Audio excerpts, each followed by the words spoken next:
The Oklahoma City Thunder earn a professional win to open up round number 2.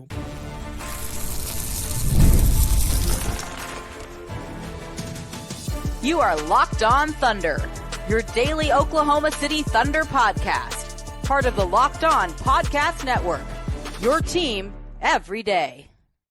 Let's get it going on the Locked On Thunder podcast on the Locked On Podcast Network, your team every day. I am your host, media member, and beat writer for InsideTheThunder.com, Rylan Stiles. Follow me on Twitter at Rylan_Stiles. Follow the show on Twitter at LO Thunderpod. On today's show, the Oklahoma City Thunder earn a professional win to open up round 2, beating the Dallas Mavericks in what ends up being a blowout, a wave the white flag contest. How did the Thunder get this done? We'll talk about it all on today's show, brought to you by our good friends over at FanDuel. Make every moment more. Right now, new customers get $150 in bonus bets with the winning of any $5 bet. That's $150 with the winning of any $5 bet. Visit FanDuel.com right now /lockdown to get started. That's FanDuel.com/lockdown. There's no other way to describe this win than simply professional. The Thunder go into game 1 after a week off, their first second-round appearance since 2016, and they eventually grow a 25-point lead and get a series-opening win. They never trailed by more than 3 to the Dallas Mavericks, despite there being 11 lead changes and 8 ties. But the Thunder just flat out dominated this win. While it was not a wire-to-wire sunshine and rainbow fest, the Thunder did everything you could do to win this game. They won on the glass, 52-39. They won the turnover battle, 15-9. They won points in the paint, 40-32. They won second chance points, 25-15. They won fast break points, 9-8. They shot 45, 75. Dallas shot 39, 34, 68. And OKC wins 117-95.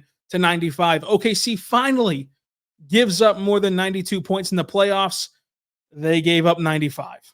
They were a garbage time bucket from Jaden Hardy away from holding the Mavericks to that lowly number that we kind of attributed to, well, it's the Pelicans. Well, it's also the Thunder defense, which is top 5 in the NBA for a reason. The Thunder moved to 5-0 in the playoffs. And really, this was a back-and-forth game until it wasn't.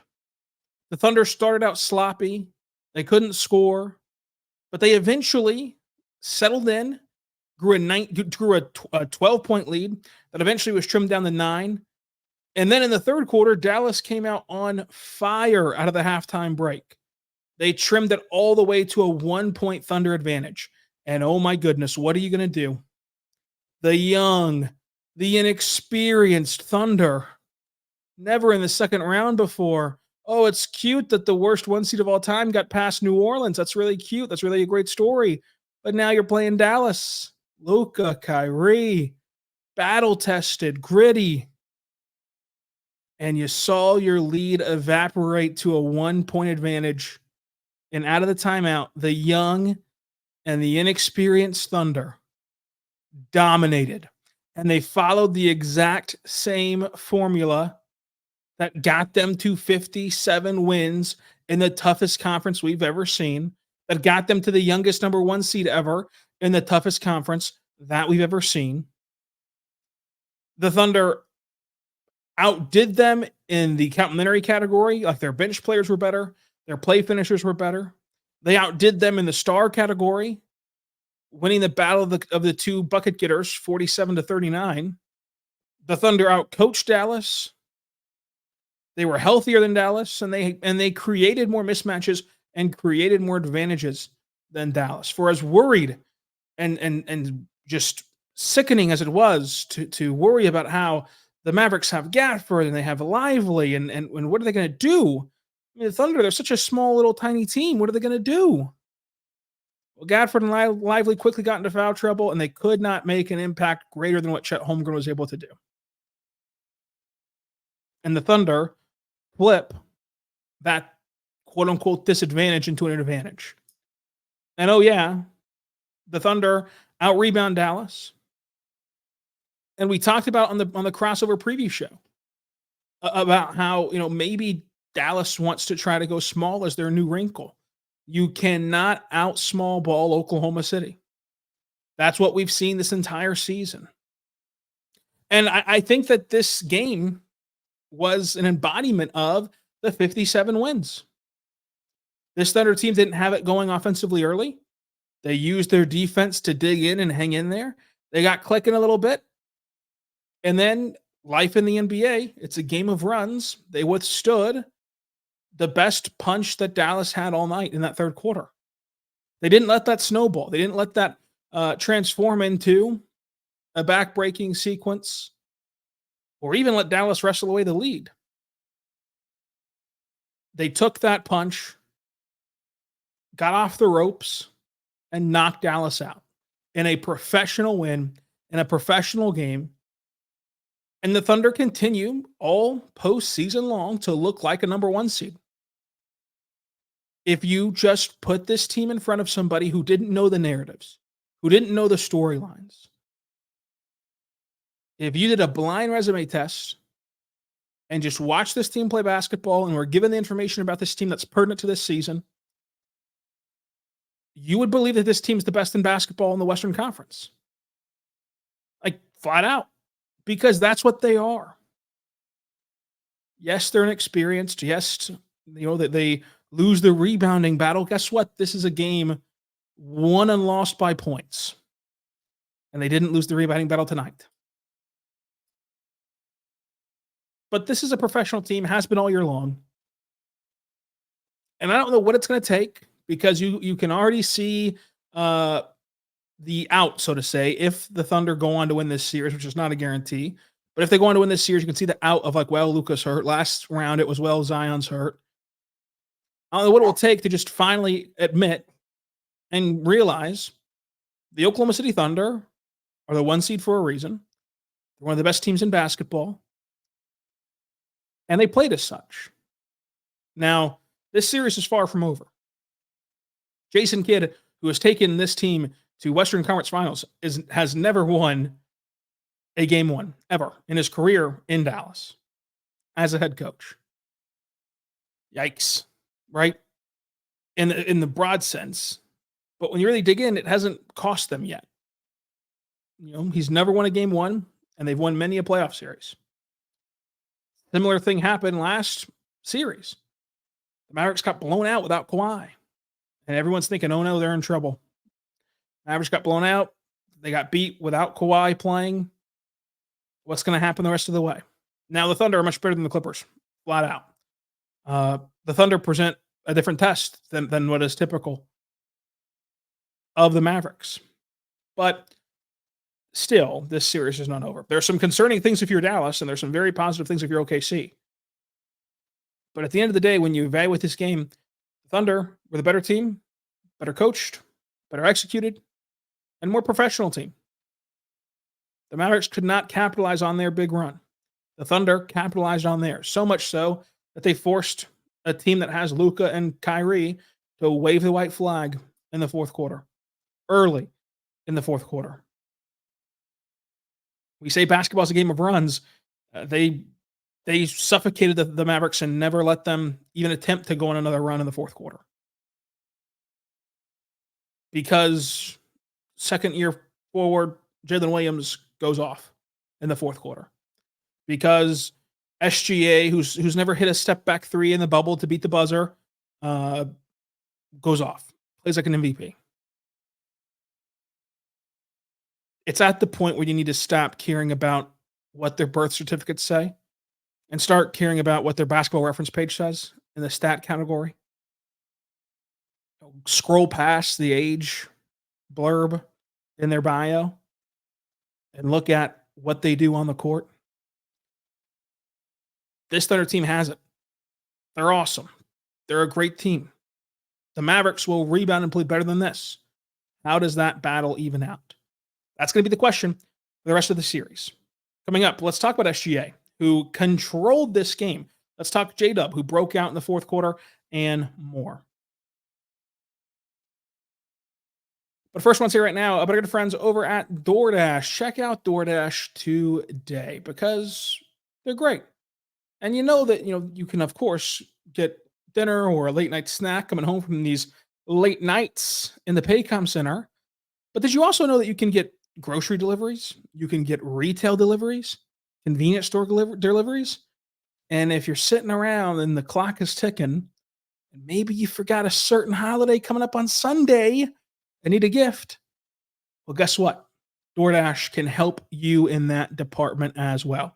So get your gift for Sunday all in one place with 50% off your next order, up to $15 when you spend 15 or more on your next flower arrangement, convenience store pickup, delivery, grocery delivery, or retail order with the code LOCKEDONNBA.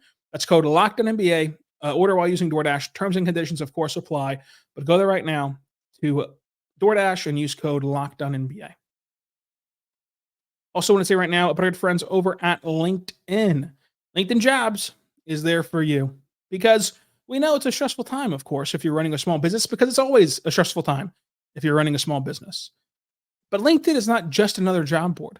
LinkedIn's a vast network of more than 1 billion professionals, which is the best place for you to hire. It grants you access to professionals that you can't find anywhere else. LinkedIn does all this while making the process easier and intuitive. Hiring is easy when you have the qualified candidate. So easy, in fact, that 86% of small businesses get a qualified candidate within 24 hours.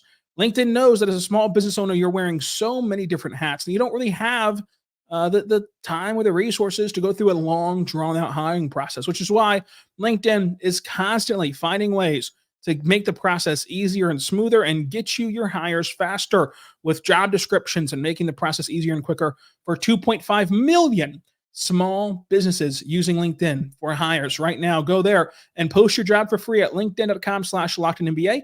That's linkedin.com/LockedInNBA to post your job for free. Terms and conditions do apply.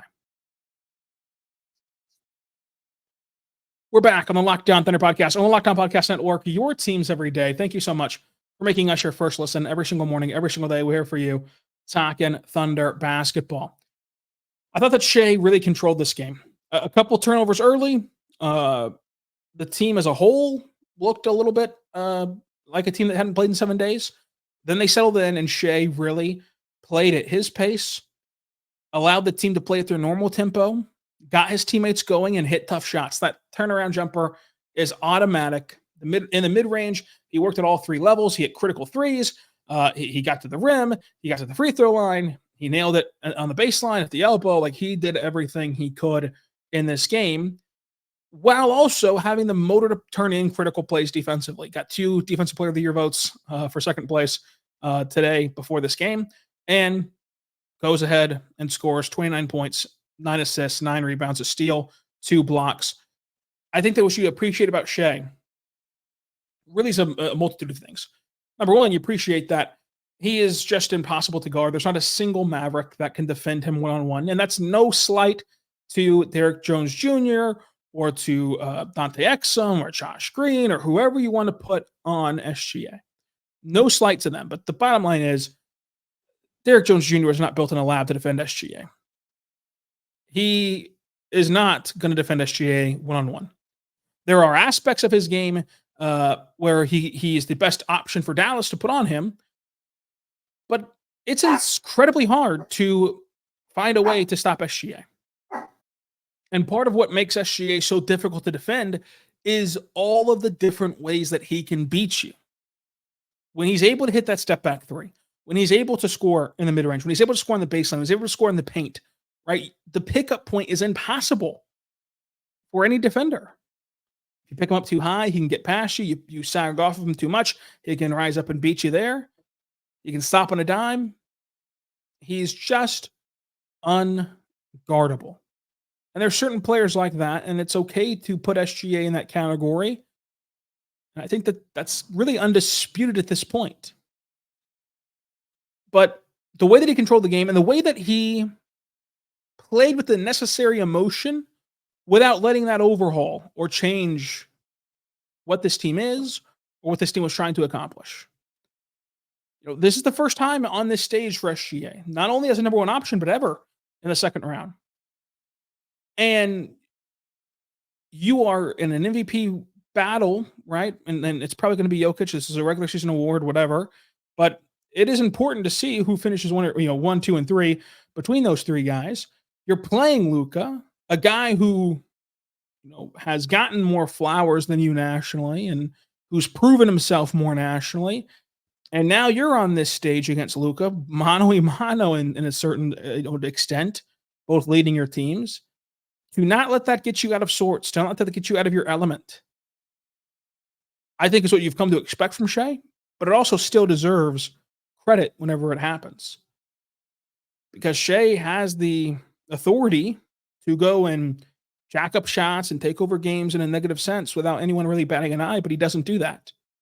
He stays within himself, he stays within the game, and helps the Thunder win as an overall vessel for the team. I thought Chet Holmgren, you could not play a more perfect game, especially as a rookie big man, than Chet Holmgren played. Textbook defense, did a fantastic job. Here's this guy that's an elite shot blocker, elite shot blocking timing, elite shot blocking positioning, and you have to, at a guy that's like as good as him at shot blocking, you have to feel like you can go get everything that's thrown up into the rim. And that oftentimes can lead to bad habits from young big men. It comes from a good place of like you think you're elite, you are elite at shot blocking, and you want to impact the game, you want to help your team, and a way to help your team is to erase shots.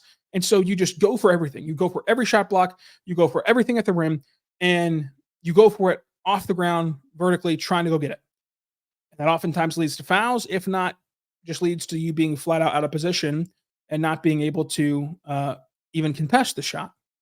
I think what Chet does so well, and especially you saw it in this game, whenever you can whip the ball around in the paint, he does such a good job of staying on the ground and understanding that he is 7 feet tall, 7'1", 7'2", with these massive, lengthy arms. You can defend almost everything from the ground. And so not committing to jumping allowed him on one play to contest a shot on each low block and down the middle all in one play because he didn't jump, and he has these incredible hips. Flipping the hips and playing defense really is the calling card for Chet Holmgren and was awesome for him in this game. He even got switched on an island at times on Luka and on Kyrie, and he understands how to use his size to his advantage. Go back and look at those shots by Kyrie. He splashed home threes.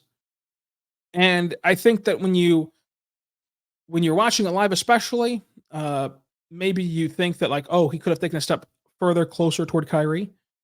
When in reality, getting closer to Kyrie with his actual physical body would only result in a foul. All you can do in that scenario is get a hand in Kyrie's face and hope he misses. And Chet's long enough to be able to give him the necessary space where you're not immediately blown by and you're not in his landing zone to foul him, while also still contesting that shot.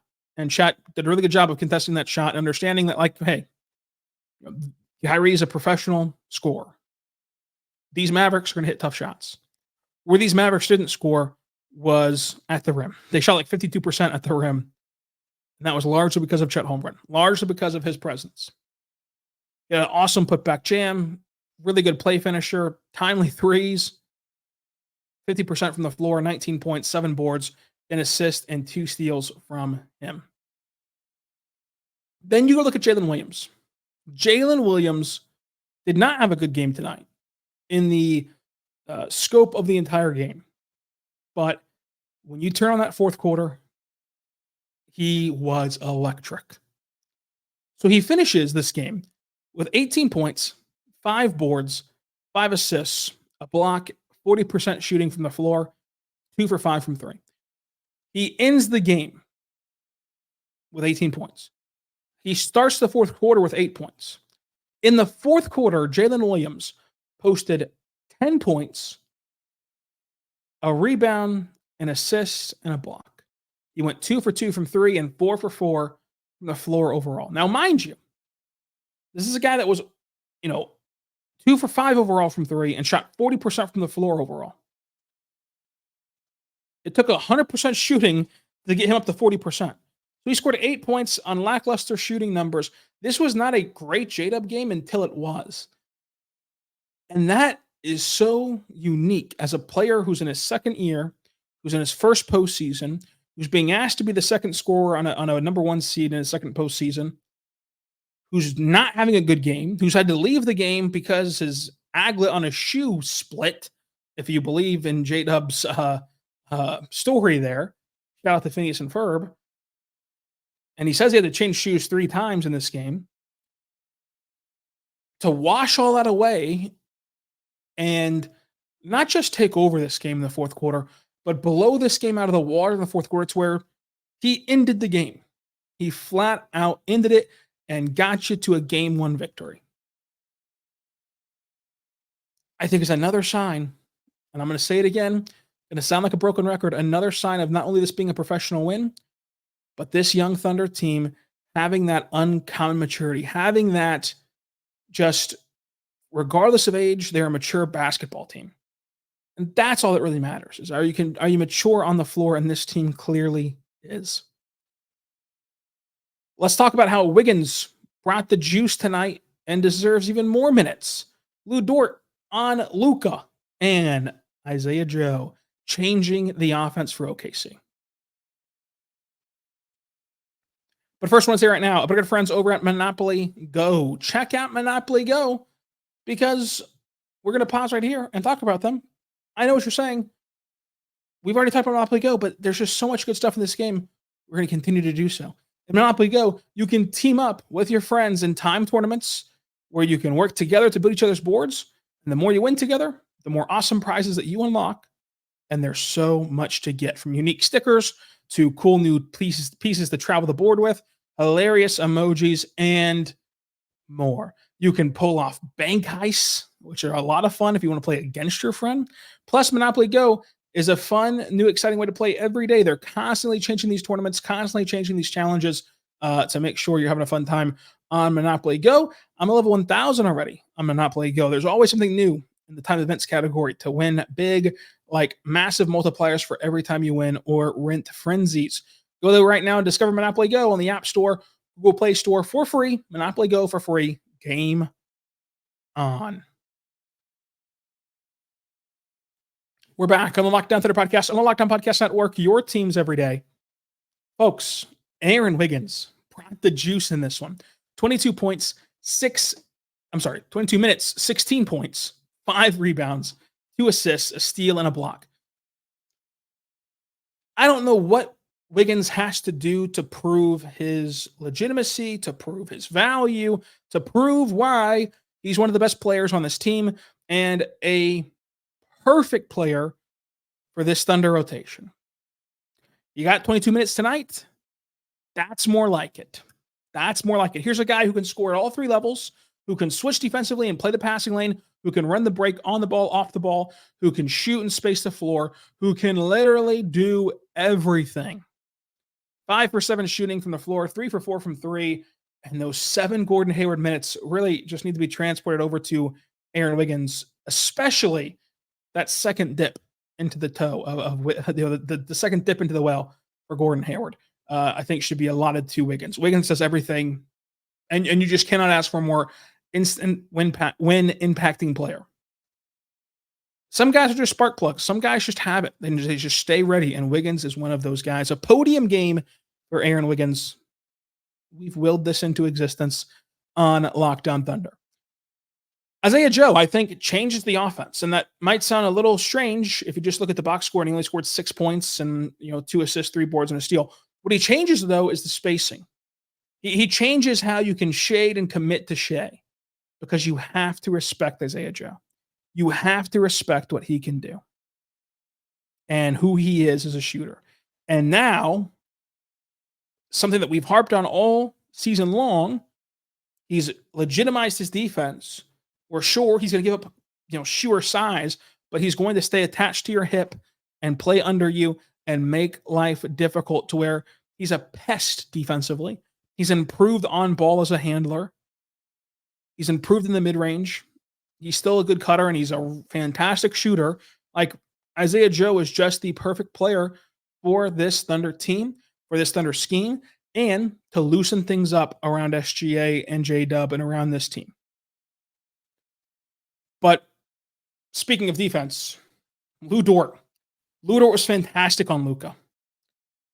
And some of these shots are going to rim in. I don't think that you should judge Lu Dort's night tonight because of Luka's stat line. Like, the judgment is from how hard he made life on Luka, how frustrating it was for Luka to play. Because again, if you've watched Luka play basketball, you know that yes, he was hurt. Yes, he wasn't himself. But some of those spins off the rim for a guy who has historic touch, they're going to fall, and there's not much you can do about it in the coming days of this series. All you can really do is make life hard. And that's what Lu Dort did. And if you make life hard on Luka, you got to tip your cap and give them all the flowers in the world. In this case, Lu Dort made life incredibly hard on Luka, and it paid off in the stat sheet as well. But even if it didn't pay off in the stat sheet, this would still be a fantastic defensive game from Lu Dort. He also hit very timely threes and just did his job at a great clip. Let's talk about Luka Doncic, because that knee is still clearly bothering him. I think that what's probably the most worrisome for Dallas is that I think that this knee will not allow him to drive to the rim at his typical ability. It does not allow him to have the lift on his shots necessary. And so now you're just relying on that touch. Now, it's a good thing to rely on. I mean, Luka's one of the best in the world at putting touch on the ball, putting a little English on it, if you will. But sometimes those shots are going to rim out. And usually Luka has a plethora of ways to score whenever those shots aren't falling in the sense of a friendly bounce. He can punish you down in the post, get to the rim, bump you off your spot there, and find ways to get going. But with his knee injury, I worry that he was not going to get to that spot again in this series. Now, for all we know, Luka's going to be looking 100% healthy on Thursday. But if this is the version of Luka, it's not as though he's going to have a bad night every night. I would never expect him to shoot this poorly ever again, even if he's this hobbled, because we mentioned, like, he'll get some to rim in for sure. Another way that it's a little concerning for Dallas is that even if he does on Thursday, let's say on Thursday he comes out and he's awesome at driving, he's awesome, shooting threes, and he has the legs under him on the step backs and everything. Let's say he has that. He's not going to be 100%, and so I wonder, and I feel bad in a sense for Mavericks observers, fans, media, whatever, who have been preaching about Luka's defense and effort level and how much better it's gotten, because it genuinely has. You cannot judge this series against Luka defensively, because I think that even if he is clicking offensively on Thursday, and even if he looks better offensively Thursday in terms of his, knee and mobility, you've got to calculate where to put that energy, where to put those miles. If you only have so many miles on the knee, are you going to put them diving for a loose ball with Lu Dort, or are you going to put them trying to set up a step back three? Right. So he's having to conserve himself a little bit defensively by product of protecting his knee and protecting himself to stay in the game, not by product of being a bad defender or lazy or whatever. So I do believe that he's improved defensively. What I don't believe in is that he can get back to that improved defense in this series because of his injury. So that's a point of concern for Dallas. But again, for as bad as tonight was, and for as not good as his knee looked, his knee did not good in this game. And I just would still never predict that Luka shoots 6 for 19 again, ever. 1 for 8 again, ever in this series. And that's not a discredit to Lu Dort's defense, because Lu Dort made life hard on him, and Lu Dort was awesome defending him. But eventually, some of those bounces are going to fall Luka's way, and that's what this team's prepared for. That's what Lou's talked about. That's what Mark's talked about, is that there's going to be times where you play textbook defense, which got you so many flowers and public perception and nicknames around the globe for the first round series against Brandon Ingram. Sometimes you're going to play that level of high quality defense on Luka, and Luka's going to hit the shot. And you just got to tip your cap to him and not let that phase you. Luka did not hit the shots tonight, but I would not count out Luka in this series at all, even if he's banged up, and he is. I thought that Jay Will did a really good job of settling the waters a little bit as the first sub off the bench. He comes in, first sub off the bench, he draws a charge, he hits a 3. 11 points from him, 9 rebounds, 2 assists, 5 for 7 shooting, only 1 miss inside the arc. Was really good on the defensive end, especially in the pick and roll, as tough as the Mavericks make life on you in the pick and roll. And you got to give a credit to Cason Wallace. Cason Wallace was a part of the bench unit that just dominated OKC in a big way. Dominated Dallas in a big way. The bench unit for OKC was awesome. The rookie was calm, composed. To be this good in this spot with your hometown team, versus your childhood team, against Luka, against Kyrie, against the bright lights, and to go 2 for 4 from three, 3 boards, 3 assists, and a steal. It's unreal. And he played textbook defense on Lou Dort. One of the best, played textbook defense on Luka Doncic. One of the best scores we've ever seen. Like there was a time where Lou Dort picked up his what was it, 5th foul? His 5th foul, and he had to come out of the game. And Cason to come in for like the last minute of the third quarter. And Luka immediately tries this step back 3 in the slot, and Cason was all over it. The luxury that the Thunder have to be able to go from Lou Dort to Cason Wallace, it cannot be undersold. It cannot be undersold, the luxury that is, and how many teams would give a lot for that to be, for those two guys to be their key defenders. But this was a great game from OKC. Dallas, of course, is no stranger to getting blown out in the first game of a series. They're no stranger to blowouts in the playoffs, period. Like they've either blown people out or gotten blown out in the playoffs to this point. And that's kind of been how they've played a lot of the time of this iteration of the Mavericks. So nothing changes in the broader sense. But I think that what's interesting about this blowout win is that even the Thunder can play better. Like even the Thunder did not have their perfect game. And maybe you can never expect the perfect game in the playoffs, but they didn't even have their, a game that you would anticipate. It wasn't just a perfect, well, they had it and they didn't type of thing. Thunder really didn't shoot well for most of this game. They shot well for the end of the game, like the last 15 minutes of the game, they shot well. It was really worrisome at the beginning of the game whenever they were missing free throws, and like Shai at one point was 2 for 4 from the line, and it was like, oh, those free throws can come back to bite you in a close game. Yeah, it wasn't a close game. It was not a close game after a while. But what did you think about this contest? What is your biggest takeaways from this game? Drop them below on YouTube. Let me know on Twitter at Rylan_Styles. We're going to do a mailbag podcast tomorrow. We're going to talk about key adjustments and then talk about your mailbag questions. So drop your questions on YouTube and on Twitter at Rylan_Styles. And until tomorrow, subscribe anywhere you get your podcast from, including on YouTube. Until tomorrow, be good and be good to one